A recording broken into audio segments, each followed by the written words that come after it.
Weekend হোক কিংবা কোনো ছুটির দিন, যে কোনো দিনে সন্ধ্যের সময় এই ধরনের একটা চিকেন কাটলেট বানিয়ে দেখুন তো সবাই খুশি হয় কি না।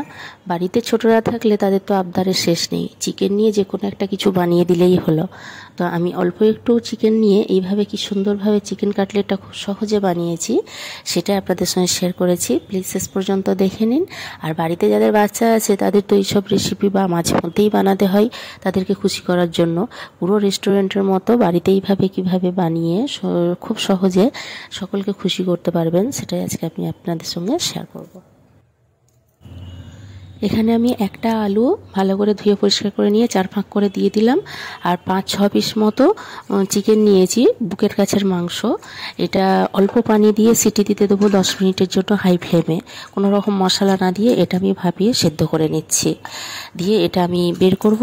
আর আমার চ্যানেলে যেগুলো নিত্য নতুন রেসিপি আমি বাড়িতে বানাই ছোটোদেরকে খুশি করার জন্যই বলুন বা বাড়ির সকলের জন্য, সেগুলোই আপনাদের সঙ্গে শেয়ার করি। আশা করছি অনেকের কাজে আসবে। তো প্লিজ চ্যানেলটিকে সাবস্ক্রাইব করে রাখুন। যেগুলি আমার চ্যানেলে শেয়ার করা আছে সেগুলি আপনারা খুব সহজে দেখতে পেয়ে যাবেন, এবং যেগুলি আমি শেয়ার করব সেগুলিও দেখতে পেয়ে যাবেন। খুব প্রয়োজনীয় উপকরণ দিয়ে, যেগুলো বাড়িতে সকলের থাকে এবং খুব কম খরচে অথচ খাওয়ার মতো রেসিপি, উপকারী, হেলদি, সেই সব রেসিপি আমি শেয়ার করি যেগুলি সকলেরই কাজে আসবে। তো প্লিজ চ্যানেলটিকে সাবস্ক্রাইব করে রাখুন। আর অবশ্যই লাইক এবং সাবস্ক্রাইব করে সাপোর্ট করবেন। আপনারা সকলে ভীষণ ভালো থাকবেন এবং মাঝে মধ্যে এই রেসিপিগুলি বানিয়ে খাবেন। আশা করছি আপনাদের খুব ভালো লাগবে। আমি এখানে দেখতে পাচ্ছেন চিকেনটা, আলুটা ভালো করে স্ম্যাশ করে নিয়ে একটু কাঁচা লঙ্কা কুচি দিয়েছি। বাচ্চারা খেলে যেমনভাবে খাবে সেই মতো ঝালটা দেবেন। আর ধনেপাতা কুচি দিয়েছি।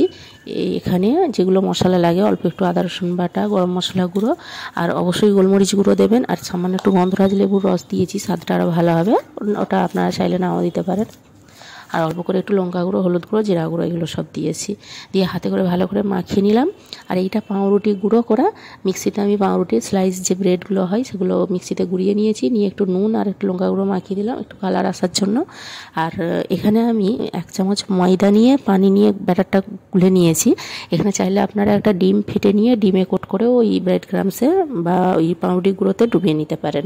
তো আমি এখানে এই চিকেন কাটলেটটা বিভিন্ন আকৃতির করতে পারেন। আমি এখানে একটু ডিম্বাকৃতি টাইপের করেছি, করে এইভাবে ডুবিয়ে কোট করে নিচ্ছি। তো কোট করার পর অবশ্যই 10-15 মিনিট রেখে দেবেন যাতে ব্রেড ক্রাম্সটা খুব ভালোভাবে সেট হয়ে যায়।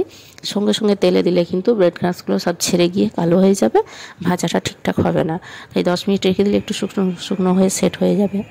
ততক্ষণে তেলটা এখানে গরম করতে দিয়েছিলাম, ভালোভাবে গরম হয়ে গেলে আর এইটাই প্রথমে হাই ফ্লেমে রেখে আমি দিচ্ছি। তারপরে একটু হালকা লাল হয়ে গেলে ফ্লেমটা লো ফ্লেমে করে দেবেন বা মিডিয়াম ফ্লেমে করে এইভাবে 10-12 মিনিট ধরে সময় লাগবে ভাজতে। উল্টো পাল্টে ভেজে তুলে নেবেন। তারপরে সসের সঙ্গে বা যেটার সঙ্গে খেতে পছন্দ করেন সেইভাবে সার্ভ করুন। ভীষণ মজা লাগে খেতে। তো চিকেন কাটলেট বিভিন্ন পদ্ধতিতে বানানো যায়, আমি এইভাবে বানিয়েছি, বিভিন্নভাবে আমিও বানাই। তো যেভাবে এটা বানিয়েছি সেভাবে আপনাদের সঙ্গে শেয়ার করলাম।